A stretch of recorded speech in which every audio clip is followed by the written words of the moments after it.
ناظرین، ہم نے اپنی پہلی ویڈیو میں آپ کو اعلیٰ حضرت میاں شیر محمد شرک پوری رحمۃ اللہ علیہ کے آباء و اجداد اور ان کی پیدائش کے متعلق کی گئی پیشن گوئیوں کے متعلق بتایا تھا۔ اگر آپ نے وہ ویڈیو ابھی تک نہیں دیکھی تو اس کا لنک نیچے ڈسکرپشن میں موجود ہے۔ آج کی اس دوسری ویڈیو میں ہم آپ کو اعلیٰ حضرت میاں شیر محمد شرک پوری رحمۃ اللہ علیہ کے بچپن سے جوانی تک کے حالات سے آگاہ کریں گے۔ آپ جیسے ہی چلنے پھرنے کے قابل ہوئے، قرآنی آیات سے آپ کی تعلیم کا آغاز کیا گیا۔ آپ نے پہلا قاعدہ بہت جلد ختم کر لیا۔ اپنی والدہ اور چچا کی نگرانی میں آپ نے گھر میں ناظرہ قرآن بھی ختم کر لیا۔ اس کے بعد چچا نے آپ کو اسکول میں داخل کروا دیا۔ اسکول کی فضا آپ کے لیے بہت نئی تھی۔ ماں اور چچا کی خواہش پر آپ اسکول چلے تو جاتے، مگر وہاں آپ کا جی بالکل نہیں لگتا تھا۔ آپ کے بارے میں آپ کے اساتذہ بتاتے کہ آپ جماعت میں گم سم بیٹھے رہتے۔ آپ کا عجب عالم تھا، چھٹی کی گھنٹی بجتی تو سب بچے کھیل کود میں مشغول ہو جاتے، لیکن آپ مسجد کا رخ کرتے اور وہاں جا کر سر جھکائے تنہا بیٹھے رہتے۔ بہر صورت کسی نہ کسی طرح آپ نے 5ویں جماعت پاس کر لی۔ چچا کو احساس ہو گیا کہ مدرسہ آپ کے لیے مناسب جگہ نہیں۔ انہوں نے مستقل آپ کو اپنی نگاہوں کے سامنے رکھنا شروع کر دیا۔ فارسی کی درسی کتب سے ابتدا کی۔ دادا حافظ محمد حسین رحمۃ اللہ علیہ نے بھی توجہ کی اور قرآن کا آموختہ کرایا۔ آپ کا یہ حال تھا کہ جب سپارہ پڑھنے کو دیا جاتا تو آپ کی آنکھوں سے آنسو جاری ہو جاتے اور سپارہ بھیگ بھیگ کر چند روز میں خستہ ہو جاتا۔ دادا آپ سے اشک فسانی کی وجہ پوچھتے تو آپ کا جواب سکوت کے سوا کچھ نہ ہوتا۔ دادا اور چچا کی درخواست پر شہر کے ایک اور عالم حکیم شیر علی نے بھی آپ کو کتابوں کی طرف راغب کرنے کی کوشش کی، مگر کوئی فائدہ نہ ہوا۔ آپ کو خوش نویسی سے ضرور کسی قدر رغبت ہوئی۔ مدرسے میں آپ حروف و الفاظ کو ایک کہنا مشق خطات کی طرح نئی نئی شکلیں دینے لگے تھے۔ آپ نے مختلف خطوں میں قرآن پاک لکھنے کی مشق کی۔ آپ کی مکتوبہ بیاضیں اور قرآنی نسخے دیکھ کر بڑے بڑے کاتب نقاش اور خطاط انگشت بے لب رہ جاتے۔ کسی کو یقین نہیں آتا تھا کہ یہ کام ایک نو مکتب کا کیا ہوا ہے۔ اس کے علاوہ آپ کو بچپن میں ایک اور شوق بھی تھا۔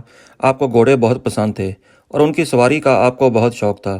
کبھی طبیعت جولانی پر آتی تو آپ گھوڑے پر بیٹھ کر شہر سے میلوں دور باہر نکل جاتے۔ شہر کے لوگ دنگ رہ جاتے کہ اس لڑکے کی تو مسیں بھی نہیں بھیگیں اور یہ کس بے جگری سے قبیل حبشہ گھوڑے پر اڑے جا رہا ہے۔ انہی دنوں کی بات ہے کہ کسی شہر سے شرکپور شریف میں ایک بارات کہیں سے آئی۔ شہر آتے آتے دلہا کی گھوڑی بہت تھک گئی۔ مزاج کی تند تھی، کسی نے چھیڑ دیا تو ایک دم بدک گئی۔ دیکھتے دیکھتے اس نے براتیوں میں کھلبلی مچا دی۔ کئی جوان ناراض گھوڑی کو منانے کے لیے آگے بڑھے، مگر اس کا غیظ و غضب بڑھتا گیا۔ جو بھی اس گھوڑی کے قریب آتا، گھوڑی یا تو اسے بچھاڑ دیتی یا ٹاپوں سے روند ڈالتی۔ علاقے بھر میں ایک قیامت سی برپا ہو گئی۔ اسی دوران کسی نے مجمع میں سے کہا، ارے شیر محمد کو بلا کر دیکھو، وہ قریب ہی رہتے ہیں۔ ایک شخص دوڑا دوڑا گیا اور آپ کے گھر جا کر سارا ماجرا بیان کیا۔ آپ اس کے ساتھ چل دیے۔ آپ بغیر کسی جھجک کے گھوڑی کے سامنے چلے گئے اور پھر لوگوں نے دیکھا کہ آپ کے ہاتھ بڑھنے کی دیر تھی کہ گھوڑی کی لگام آپ کے ہاتھوں میں آ گئی اور دوسرے ہی لمحے آپ اس کی گردن کو سہلا رہے تھے۔ اس کے بعد آپ نہایت اطمینان سے گھوڑی پر سوار ہو گئے۔ آپ رحمۃ اللہ علیہ کی عادتیں نرالی تھیں۔ صبح صبح آپ گھر سے غائب ہو جاتے اور تلاش بسیار کے بعد یا تو کسی مسجد میں بیٹھے ملتے یا قبرستان میں۔ واپسی پر والدہ پوچھتی کدھر گئے تھے؟ آپ کا ہمیشہ ایک ہی جواب ہوتا، کسی سے ملنے گیا تھا۔ بچپن میں ہی آپ کی شرم و حیا کے قصے زبان زدے خاص و عام ہو چکے تھے۔ آپ گھر سے نکلتے تو خود کو چادر سے ڈھانپ لیا کرتے یا منہ پر رومال لپیٹ لیتے۔ محلے کی عورتیں پھپتیاں کستیں، ارے دیکھ وہ کون لڑکی جا رہی ہے۔ کوئی کہتی کیسی اچھی لڑکی پیدا ہوئی ہے اپنے محلے میں، شرم و حیا کی پتلی۔ آپ یہ فکریں سنتے مگر نگاہیں جھکائے خاموشی سے گزر جاتے، مگر آپ نے اپنی وضع نہ بدلی۔ جب آپ کی ماں کے کانوں میں یہ بات پہنچی تو وہ بہت دل برداشتہ ہوئیں اور بیٹے کو نرم و گرم لہجے میں ایسا کرنے سے ٹوکا، مگر آپ تحمل سے سب سنتے رہتے۔ پھر چند دن گھر میں چھپ جاتے اور ہفتہ رفتہ دوبارہ آپ کی پھر وہی حالت ہو جاتی۔ ایک روایت میں یہ بھی ہے کہ جب آپ کی والدہ نے آپ سے پوچھا تھا تو آپ نے جواب دیا تھا کہ اگر محلے کی عورتیں بے پردہ ہو کر باہر بیٹھی رہتی ہیں تو پھر مردوں کو ان سے پردہ کرنا پڑتا ہے۔ ایک روز رات کو آپ نے اپنی والدہ سے کہا، ماں مجھے سردی لگ رہی ہے۔ ماں نے آپ کو لحاف اڑا دیا۔ آپ کی سردی کم نہ ہوئی تو ماں نے دوسرا لحاف بھی اڑا دیا۔ دوسرے کے بعد پھر آپ نے سردی کی شکایت کی تو ماں کو تشویش ہوئی اور پوچھا، طبیعت تو ٹھیک ہے، آج یہ تجھے کیا ہوا؟ آپ نے اپنی والدہ سے پوچھا کہ کیا آج گھر میں کوئی مہمان آیا ہے؟ والدہ نے فرمایا، ہاں آیا تو ہے۔ تو آپ نے پوچھا، کیا مہمان کو چارپائی اور بستر دیا گیا ہے؟ تو والدہ نے کہا ہاں۔ تو اس پر آپ نے دوبارہ پوچھا کہ کیا مہمان کے ساتھ کوئی اور بھی ہے؟ والدہ نے کہا، کوئی اور تو نہیں مگر اس کے ساتھ اس کا گھوڑا ہے جو باہر بندھا ہے۔ بیٹے نے پوچھا، کیا گھوڑے کو سردی سے بچاؤ کے لیے کچھ کیا گیا ہے؟ ماں نے نفی میں سر ہلا دیا۔ آپ کہنے لگے، ٹھیک ہے، اگر اسے سردی نہیں لگ رہی ہوگی تو مجھے بھی نہیں لگے گی۔ بیٹے کی ایسی باتیں ماں کو رلا دیتی اور وہ اس کا اور خیال رکھنے لگتی۔ آپ کے والد ماجد میاں عزیز الدین کو بھی ہر باپ کی طرح فکر ہونے لگی تھی کہ ان کا بیٹا زندگی کے راستے میں اپنی بے نیازی کے سبب بہت پیچھے نہ رہ جائے۔ ان کا اپنی ملازمت کی وجہ سے گھر میں چند مہینوں بعد آنا ہوتا تھا، مگر وہ بیٹے سے بے خبر نہیں تھے۔ ماں اور چچا خطوط میں آپ کے مشاغل، ہم عمروں سے کنارہ کشی، کتابوں سے بے توجہی، تنہا نشینی کا حال لکھتے تو میاں عزیز الدین دل گرفتہ ہو جاتے۔ تعطیلات میں گھر آتے تو بیٹے کو سمجھاتے، مگر بیٹا اپنے بس میں کہاں تھا۔ والدین کی تلقین اور تاکید کے باوجود اس کی لگن میں شدت آتی گئی۔ میاں عزیز الدین کی تنخواہ 40 روپے تھی اور وہ آپ کے ذاتی خرچ کے لیے 10 روپے الگ سے بھیجتے تھے تاکہ بیٹے کو کوئی تکلیف نہ ہو، مگر بیٹے کو پیسے کی پرواہ کب تھی۔ وہ تو جو ہاتھ میں آتا راہ گیروں، درویشوں اور حاجت مندوں میں لٹا دیتے تھے۔ کوئی پگڑی مانگتا تو پگڑی اتار کر اسے دے دیتے، کوئی کرتا مانگتا تو کرتا اتار کر اسے دے دیتے۔ اس کا نتیجہ یہ نکلا کہ ہاتھ تنگ ہو گیا، آپ بازار سے قرض لے کر حاجت مندوں کی ضروریات پوری کرنے لگے۔ گو میاں عزیز الدین شرک پور آ کر بیٹے کا سارا قرض اتار دیتے، مگر صاحبزادے کی روش انہیں پسند نہ تھی۔ آپ کے جنون کے تذکرے بھی شہر بھر میں کم نہ تھے۔ وہ کسی سے ملتے جلتے نہیں تھے۔ آپ طویل وقفوں کے لیے گھر سے غائب ہو جاتے، کھڑے کھڑے کہیں گم ہو جاتے، یا بیٹھے بیٹھے کہیں ڈوب جاتے، یا پھر خطاطی شروع کر دیتے، یا پھر آپ گھوڑے پر سوار ہو کر شرک پور سے دور نکل جاتے اور ویرانوں میں بھٹکتے رہتے۔ کبھی کسی درخت کے نیچے بیٹھے ملتے تو کبھی کڑی دھوپ میں کہیں کھوئے ہوئے دکھائی دیتے، اور کبھی کسی مسجد میں سجدہ ریز یا قبرستان میں قبروں کے درمیان اشک فشاں ملتے۔ میاں عزیز الدین کو بیٹے کی دماغی حالت پر شبہ ہونے لگا تھا۔ انہوں نے اپنے بھائی حافظ حمید الدین سے تذکرہ کیا اور کہا کہ کیا تدبیر کی جائے، سمجھ نہیں آتی۔ بھائی حافظ حمید الدین کیا کہتے، وہ تو خود بھتیجے کو باولا کہتے تھے، مگر آپ کی والدہ ہر وقت آپ کے لیے دعا کرتی رہتی۔ نوبت یہاں تک آ گئی کہ آپ نے گھر کی چیزیں بھی لے جا کر لٹانی شروع کر دیں۔ ایک بار میاں عزیز الدین بہت ناراض ہوئے۔ آپ دل برداشتہ ہو کر خوش نویسی کی ملازمت حاصل کرنے لاہور چلے گئے۔ لاہور میں مسجد طلائی کے قریب سے گزر رہے تھے کہ اچانک کسی نے ٹوکا اور کہا کہ تم خدا کی کار سازی بھول گئے۔ آپ پر اس بات کا بہت اثر ہوا اور وہیں سے گھر کی طرف واپس لوٹ گئے۔ آپ کو اس میں ذات سے جنون کی حد تک عشق ہو گیا تھا۔ رات ہوتے مسجد کی چھت پر چلے جاتے اور اس میں ذات کا ورد شروع کر دیتے۔ آپ کو کچھ ہوش نہ رہتا کہ آپ کی فغاں کہاں کہاں پہنچ رہی ہے۔ شروع میں مسجد کے اطراف کے لوگ آپ کی اس دیوانگی پر حیران ہوئے، مگر آپ کے نالے میں ایسا سوز تھا کہ سینے میں ترازو ہو جاتا تھا۔ لوگ رفتہ رفتہ اس کے عادی ہو گئے۔ کسی رات مسجد کی چھت سے یہ صدائیں بلند نہ ہوتیں تو انہیں بے قلی ہونے لگتی۔ آپ کو اس میں ذات کا ورد کبھی کبھی اتنا بے خود کر دیتا کہ آپ سیڑھیاں پھلانگتے، نعرے لگاتے، گلیوں میں نکل جاتے اور اندھیرے میں گم ہو جاتے۔ کبھی کبھی آپ ورد کرتے، چھت سے نیچے بھی آ گرتے، مگر آپ کو چوٹ نہ لگتی۔ اس کے بعد دن کو بھی آپ کی یہی حالت ہونا شروع ہو گئی، اور ایک وقت ایسا بھی آیا کہ دن اور رات کی کوئی قید نہ رہی۔ شرک پور کے لوگ اکثر دیکھتے کہ کبھی آپ کا گریبان چاک ہے، کبھی آپ اضطراری کیفیت میں زمین پر پڑے تڑپ اور لوٹ رہے ہیں، کبھی آپ کی کسی مسجد کے دروازے پر ٹھہر کر اللہ اللہ پکارتے نظر آتے، تو کبھی کسی جنگل میں پڑے کسی کو مل جاتے، مگر دیکھنے والے آپ سے کنارہ کر کے گزر جاتے۔ ایک روز کسی نے دیکھا کہ آپ ایک ٹوٹی ہوئی قبر میں پڑے ہیں۔ اکثر آپ شہر کی گلیوں میں سرمستی میں اچھلتے کودتے بھی نظر آتے۔ آپ کی ولادت کے بعد کوٹلہ پنجو بیگ کے بابا امیر الدین، جن کا ذکر ہم اپنی پچھلی ویڈیو میں کر چکے ہیں، گاہے بگاہے شرک پور آتے اور اپنے دیوانے کا نظارہ کر کے لوٹ جاتے۔ آپ کے بڑوں سے ان کی اچھی شناسائی ہو گئی تھی، یہاں تک کہ وہ آپ کے گھر قیام بھی کرنے لگے تھے۔ شرک پور کے لوگوں کا یہ حال تھا کہ جیسے ہی بابا امیر الدین کو دیکھتے، آپ سرکار کی دیوانگی کا چرچا شروع کر دیتے۔ بابا جی لوگوں کی باتیں سنتے اور کہتے، اگر وہ دیوانہ ہے تو ہوا کرے، تمہارا کیا لیتا ہے، تم لوگ اس کے راستے میں مت آیا کرو، اس کا راستہ تم سب سے الگ ہے۔ مگر آخر میں مسکراتے ہوئے کہتے، اچھا ٹھیک ہے، ہم شہزادے سے بات کریں گے۔ بابا جی امیر الدین کے آنے سے اعلیٰ حضرت میاں شیر محمد رحمۃ اللہ علیہ کا چہرہ کھل جاتا، مگر وہ ان سے دور دور رہتے۔ بابا جی چاہتے تھے کہ وہ ان کے قریب آئیں اور ان سے باتیں کریں۔ وہ ان سوالوں کے جواب دینا چاہتے تھے جو اعلیٰ حضرت راہ گیروں سے کرتے تھے، مگر آپ ہر بار موقع دیکھ کر ان کے سامنے سے اوجھل ہو جاتے۔ بابا جی امیر الدین بھی زیادہ اصرار نہ کرتے، شاید انہیں بھی کسی مناسب وقت کا انتظار تھا۔ جب وہ اپنے گاؤں کوٹلہ پنجو بیگ میں ہوتے تو شرک پور سے آنے والے ہر شخص سے سب سے پہلے آپ کی خیریت دریافت کرتے اور پوچھتے کہ بتاؤ ہمارے سجن کا کیا حال ہے۔ آپ کی از خود رفتگی کے قصے سن کر ان کی آنکھیں چمکنے لگتیں اور چہرے کی سرخی گہری ہو جاتی۔ آپ نے اپنے چچا حافظ حمید الدین کی مسلسل تلقین سے بعض بنیادی کتابیں پڑھ لی تھیں اور فارسی میں بھی مہارت حاصل کر لی تھی۔ عربی کی شدھ بدھ بھی انہیں خاصی ہو گئی تھی، لیکن یہ سلسلہ زیادہ دن نہ چل سکا۔ آپ نے چچا سے ایسے سوال کرنے شروع کر دیے جن کا جواب نہ تو کتابوں میں تھا اور نہ ہی ان کے چچا کے پاس۔ شرک پور کی سرزمین ان دنوں میں علم کی ایک ایسی درسگاہ تھی جہاں دور دور سے لوگ علم حاصل کرنے آتے تھے، اور اکثر اوقات دور دور سے آئے عالم بھی یہاں اکٹھے نہ ہوئے نظر آتے۔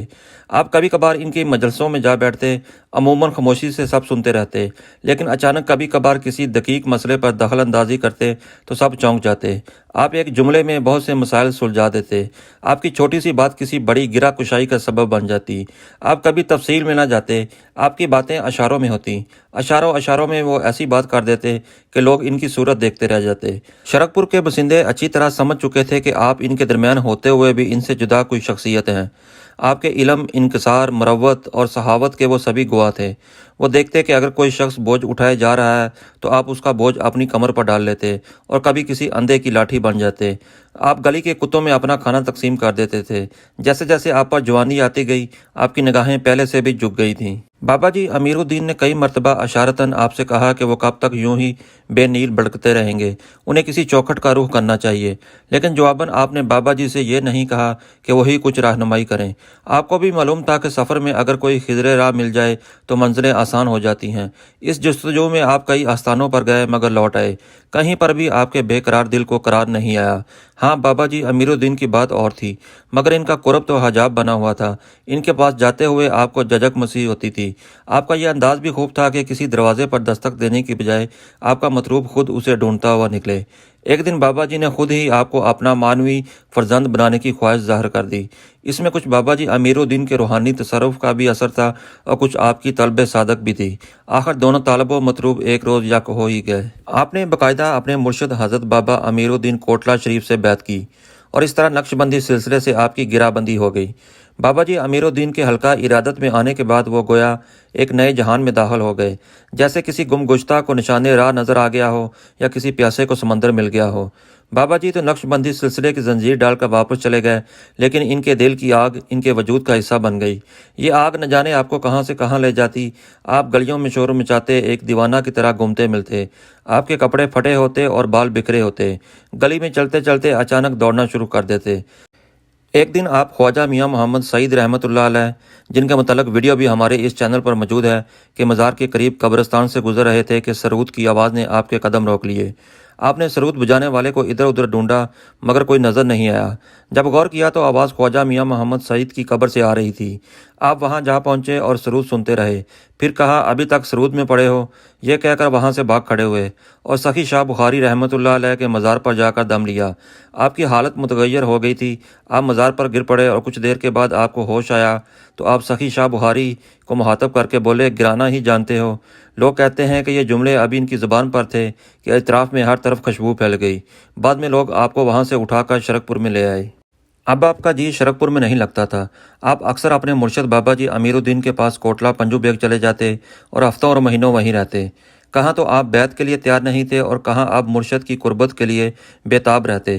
آپ ہر وقت ان کی خدمت میں حاضر رہتے، مرشد کے لیے جنگل سے لکڑیاں کاٹ کر لاتے، چکی پیستے، پانی بھرتے اور کپڑے دھوتے۔ ایک روز بابا جی نے چائے کی خواہش کی۔ بارش ہو رہی تھی، اس دن ایندھن بھی میسر نہیں تھا۔ آپ نے اپنی پگڑی اتار کر جلا دی اور چائے تیار کر کے بابا جی کی خدمت میں لے آئے۔ جب بھی بابا جی امیر الدین شرک پور شریف تشریف لاتے، آپ ان کی خدمت میں دن رات ایک کر دیتے، دور تک ان کی سواری کے ساتھ دوڑتے۔ وہ بھی آپ پر خاص نظر رکھتے۔ بابا جی کی نگرانی میں آنے کے بعد ایک طرح سے آپ کی تعلیم و تربیت کا دوبارہ آغاز ہوا۔ ان کے حکم پر آپ نے انبیاء و ائمہ کرام اور صوفیاء کی سوانح حیات اور شریعت و طریقت پر کئی بنیادی کتابوں کا مطالعہ شروع کر دیا۔ ایک روز بابا جی امیر الدین رحمۃ اللہ علیہ نے لطف و کرم کا سلسلہ اور دراز کیا اور آپ کے نام خلافت نامہ تحریر کیا اور خرقہ عطا کیا۔ آپ چند دن خاموش رہے، پھر ایک دن موقع پا کر آپ نے معذرت کر لی، کیونکہ وہ خود کو اس مرتبت کا سزاوار نہیں سمجھتے تھے۔ بابا جی امیر الدین نے بھی خاموشی اختیار کر لی۔ کوئی 2.5 سال بعد ایک روز مرشد نے پھر آپ کو طلب کیا اور کہا کہ مجھے مرشد مانتا ہے تو میرے حکم کی تعمیل کر، جو میں کہتا ہوں اسے غور سے سن اور بہتر ہے مزید پس و پیش نہ کر۔ اب میرا وقت زیادہ دور نہیں، آگے تیرا بھی کچھ کام ہے۔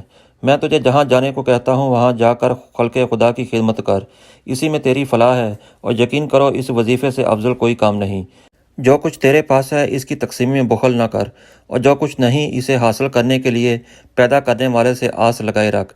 سب کچھ تیری طلب پر منحصر ہے یا تیرے نصیب پر۔ اب آپ کے لیے انکار کی گنجائش نہ رہی۔ پیر و مرشد نے اپنے ہاتھوں سے آپ کو خرقہ پہنایا اور دستار بندی کی۔ آپ نے مرشد کی سنت خلافت سر آنکھوں سے لگا لی۔